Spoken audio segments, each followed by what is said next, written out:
الحمد لله وحده والصلاة والسلام على من لا نبي بعده أما بعد أعوذ بالله من الشيطان الرجيم بسم الله الرحمن الرحيم من عمل صالحا من ذكر أو أنثى وهو مؤمن فلنحيينه حياة طيبة ولنجزينهم أجرهم بأحسن ما كانوا يعملون صدق الله العظيم وقال رسول الله صلى الله عليه وسلم لا يؤمن أحدكم حتى يكون هواه تبعا لما جئت به أو كما قال صلى الله عليه وسلم۔ محترم ساتھیوں، عزیز ماؤں اور بہنوں، بچوں اور بچیوں، اللہ کا فضل و انعام ہے کہ اللہ تعالیٰ نے ہم سب کو ایک ایسی نورانی اور عرفانی مجلس میں جمع فرمایا ہے جس مجلس کا تعلق اللہ اور اس کے رسول صلی اللہ علیہ وسلم سے ہے۔ ابھی آپ حضرات کے سامنے قرآن کریم کی تلاوت کی گئی اور ان آیتوں کی روشنی میں قرآن کی ترجمانی کی گئی۔ آپ خواتین نے سماعت فرمایا، اس سے قبل دعا کے اوپر پرمغز خطاب ہوا، آپ نے اس کو بھی سماعت فرمایا۔ میرے ماؤں اور بہنوں، اصل چیز ہے اپنے آپ کو بدلنا، اپنے آپ میں تبدیلی پیدا کرنا۔ اللہ تعالیٰ کے یہاں نہ تو یہ ہے کہ مرد حیثیت کے اعتبار سے بڑا ہے تو اس کو اجر زیادہ دیا جائے گا، یا عورت تھوڑا کم درجے کی ہے تو اس کو اجر کم دیا جائے گا۔ ایسا کچھ نہیں ہے۔ اللہ کے یہاں فرمایا گیا کہ من عمل صالحا من ذکر او انثى وهو مؤمن، کہ تم میں جو بھی نیک اعمال کرے گا، چاہے وہ مرد ہو چاہے عورت ہو، کسی سے بھی کسی بھی صنف سے اس کا تعلق ہو، شرط لگائی گئی ہے وہو مؤمن، کہ وہ مومن ہو، صاحب ایمان ہو، صاحب اسلام ہو، حیاتاً طیبہ، تو ہم اس کو ایک پاکیزہ زندگی عطا فرمائیں گے۔ یہ اللہ تعالیٰ کا وعدہ ہے۔ اللہ تعالیٰ اپنے وعدے میں پکا اور سچا ہے۔ اگر انسان اپنے آپ کو اللہ اور اس کے رسول کے تابع بنا دے تو اللہ تعالیٰ نے جو حکم دیا ہے یا اللہ تعالیٰ نے جو فیصلہ بندوں کے تعلق سے کیا ہے وہ انشاءاللہ مرنے کے بعد وہ دیکھے گا، پھر وہ کہنے پر مجبور ہوگا کہ میرے رب نے، میرے نبی نے حق اور سچ کہا تھا، واقعتاً ہم ہی نافرمان تھے جو ہم نے قرآن و حدیث کو پسے پشت ڈال دیا اور اس کے آئین پر عمل نہیں کیا۔ تو میری ماؤں اور بہنوں،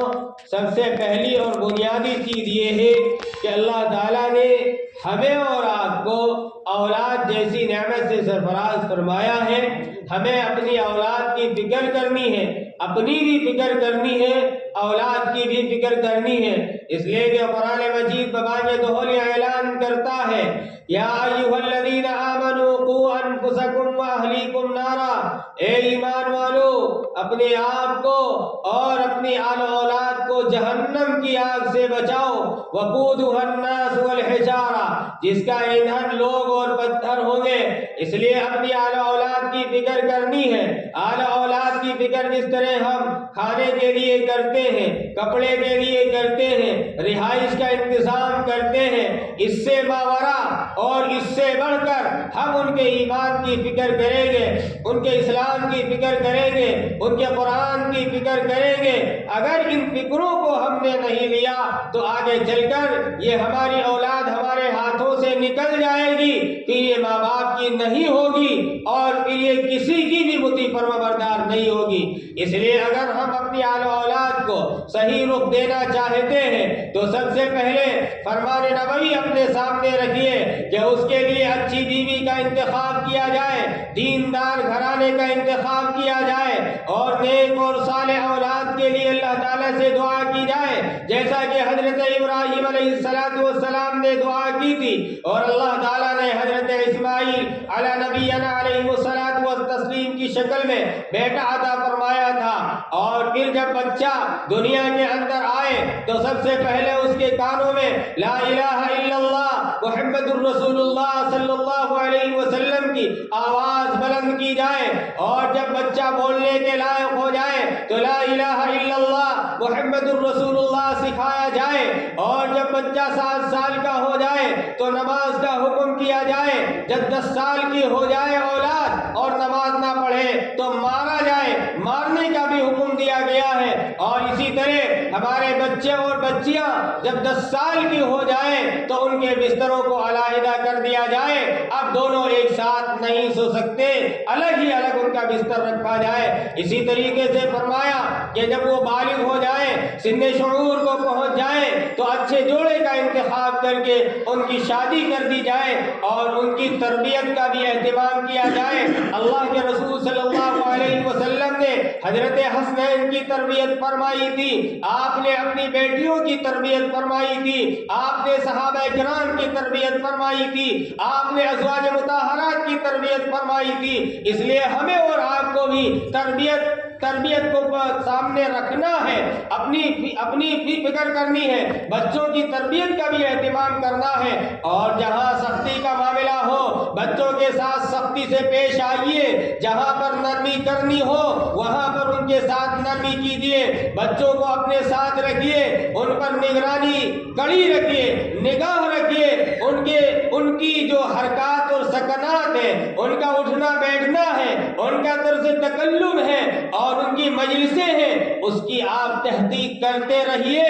اور تحقیق اس انداز سے کیجیے کہ اگر بچے اور بچی کے پاس موبائل ہے تو آپ اس کی تحقیق کرتے رہیے، میسج دیکھتے رہیے، موبائل دیکھتے رہیے، کہیں غلط چیٹنگ تو نہیں ہو رہی ہے، کہیں غلط پیغامات تو نہیں آ رہے ہیں۔ اور اسی طریقے سے یہ جو ہمارا ماحول گھر کا ہے، اس گھر کے ماحول کو اچھا ماحول بنانے کے لیے اللہ کے رسول صلی اللہ علیہ وسلم نے ایک سنت ہمیں عطا فرمائی تھی کہ دسترخوان لگایا جائے، اور دسترخوان پر تمام گھر کے افراد، چاہے وہ بڑے ہوں چاہے چھوٹے ہوں، چاہے وہ مرد ہوں چاہے عورت ہو، ایک دسترخوان پر سب لوگ بیٹھیں، آپس میں علمی مذاکرات ہو، کھانے کے مذاکرات ہو، کھانے کی دعاؤں کا تذکرہ ہو، اللہ کے رسول صلی اللہ علیہ وسلم کی سنتوں کو سامنے رکھا جائے، اور پھر ان میں تمام تذکرے آ جائیں، سلام کس طرح کیا جائے، بڑوں سے کس طرح ملا جائے، چھوٹوں کا کس طرح ادب کیا جائے،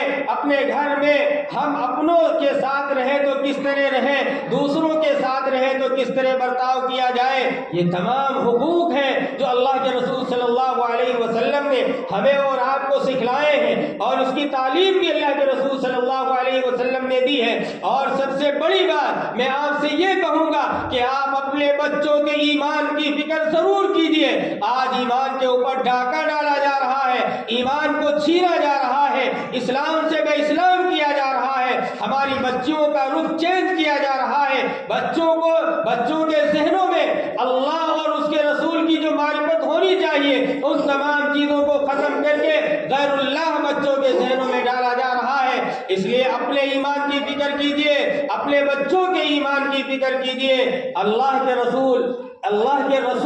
حضرت یعقوب علیہ السلام کا تذکرہ اللہ تعالیٰ نے قرآن مجید کے اندر کیا، نبی تھے، نبوت کا سلسلہ کب تک ان کے یہاں چلا، کئی پشتوں تک چلا، انہوں نے اپنے بیٹوں کو جمع کر کے فرمایا تھا ما تعبدون من بعدی، کہ میرے بیٹوں تم یہ بتاؤ ابھی تو میں تمہارے سامنے موجود ہوں، میری موجودگی میں تم تو مجھے نبی مانتے ہو، مجھے باپ مانتے ہو، اللہ کو مانتے ہو، لیکن تم میرے مرنے کے بعد ما تعبدون من بعدی کہ تم کس کی عبادت کرو گے۔ یہ فکر تھی حضرات انبیاء کو، یہ فکر تھی صحابہ کرام کو، وہی فکریں آج ہمیں بھی پیدا کرنی ہے، اپنے گھروں کا جائزہ لینا ہے۔ اور ایک بات میں مزید آپ سے یہ بھی کہوں گا کہ آج جو عریانیت کا ماحول چل رہا ہے، بے پردگی کی لہریں چل رہی ہیں، اس پر کنٹرول کرنے کی ضرورت ہے۔ آج چچا زاد بھائی بھی ہوتا ہے گھر کے اندر، چچا زاد بہن بھی ہوتی ہے، پردے کا کوئی اہتمام نہیں ہوتا۔ اسی طرح بڑا لڑکا ہے، چھوٹا لڑکا ہے، دونوں کی بیویاں ایک دوسرے کے ساتھ خلط ملط ہو کر رہتی ہیں، یا یہ دونوں فیملیاں جوائنٹ فیملیاں ہیں، ایک دوسرے کے ساتھ رہنا، یہ تمام چیزیں شریعت نہیں سکھاتی ہے۔ شریعت کی منشا یہی ہے کہ شادی کر دی جائے، گھروں کو علیحدہ کر دیا جائے۔ یہ نظام جو ہمارے اور آپ کے یہاں چلتا ہے، مشترکہ نظام، اس نظام کو پسند نہیں کیا گیا ہے، اس لیے کہ جب گھروں میں اس طرح کی مائیں ہوں گی، اس طرح کی بہنیں ہوں گی، اس طرح کے بھائی ہوں گے تو ایک دوسرے کے اوپر نظر پڑے گی اور ایک دوسرے کے حق میں اجنبی ہے۔ اسی طرح ہمارے اور آپ کے یہاں جو عریانیت کا ایک ماحول اور چلتا ہے، پردے کا اہتمام نہیں کیا جاتا، سروں کے اوپر دوپٹہ نہیں ہوتا، ہمارے بال کھلے ہیں تو کھلے ہی رہ گئے، یا ہم نے ایسا کپڑا استعمال کر لیا جس سے ہمارے بدن کی نمائش ہو رہی ہے، ہمارے اعضاء ظاہر ہو رہے ہیں۔ یہ بے پردگی کی جو لہر ہے، اس بے پردگی سے اگر مسلمان عورتوں کو، ان کی بچیوں کو نہیں روکا گیا تو یہ دن دور نہیں ہے کہ یہ ایک دوسرے کی آنکھ سے آنکھ ملائیں گی، اور آنکھ مچولیاں جب ہوتی ہیں تو کہاں کا کہاں معاملہ پہنچتا ہے۔ وہ تو بعد میں انسان افسوس کرتا ہے کہ کاش میرے ایسی کوئی اولاد ہی نہ ہوتی، اس سے بہتر تھا کہ میرا اولاد ہوتا۔ اس لیے پردے کا اہتمام کیا جائے۔ پردے کی آیات جب نبی اکرم صلی اللہ علیہ وسلم کے اوپر نازل ہوئی تھی، صحابیات کا معاملہ یہ تھا کہ اپنے اوپر چادروں کو ڈال لیا تھا، اور بڑی بڑی چادریں ہوتی تھی۔ آج تو تراش اور خراش کے اور طرح طرح کے منقش آج برقعے چل رہے ہیں، گویا کہ فیشن کے طور پر پردہ کیا جاتا ہے۔ اس پردے سے بے پردگی بہتر ہے۔ میں تو کہتا ہوں کہ ایسے منقش پردے استعمال کیے جاتے ہیں کہ جن بے حیا لوگوں کی نظریں نہ اٹھنی چاہیے تھی، آج ان کی نظریں اٹھتی ہیں اور وہ پھر منقش پردے کو دیکھتے ہیں، تکتے رہتے ہیں۔ اس لیے پردہ بھی استعمال کیا جائے، سادے پردے کا اہتمام کیا جائے، بالوں کو ڈھکا جائے۔ بال زینت میں داخل ہیں، اور زینت کی جتنی بھی چیزیں ہیں سب کو چھپانے کا حکم دیا گیا ہے۔ عورت کے معنی ہی ہوتے ہیں پردہ، عورت سراپا پردہ ہے، عورت کو اپنے آپ کو چھپانا چاہیے۔ ہاں، اتنی اجازت شریعت نے دی تھی کہ موقع کے وقت وہ چہرے کو کھول سکتی ہیں، ہاتھوں کی ہتھیلیاں کھول سکتی ہیں، پیر کی ہتھیلیاں کھول سکتی ہیں، لیکن جو حالات چل رہے ہیں، ان حالات میں تمام چیزوں کا پردہ لازم قرار دیا جائے تو بہتر ہوگا۔ اس لیے کہ جو برائیاں پنپتی ہیں، ہاتھ کی انگلیاں دیکھ کر، پیر کی انگلیاں دیکھ کر، ہماری اور آپ کی آنکھوں کو دیکھ کر، آنکھوں کے لینس کو دیکھ کر، آنکھوں کے حسن کو دیکھ کر بے پردگی یہ عام ہوتی چلی جا رہی ہے۔ اس لیے میری ماں اور بہنوں، ہم کہاں پر اپنے آپ کو لے جا کر کھڑا کر دیے ہیں۔ پردے کا اہتمام کیجیے، اور جو کپڑے استعمال کیے جائیں وہ کپڑے ایسے استعمال کیے جائیں جو باریک نہ ہو، پردے ایسے استعمال کیے جائیں جو باریک نہ ہو، اور اسی طرح کپڑے ایسے استعمال کیے جائیں جو چست نہ ہو۔ آج دیکھنے میں آتا ہے کہ ٹی شرٹ استعمال کی جاتی ہے، جینس استعمال کی جاتی ہے۔ اس طرح کی ہماری جو بیٹیاں ہیں، ہماری جو بہنیں ہیں، اور اس سے بڑھ کر ہماری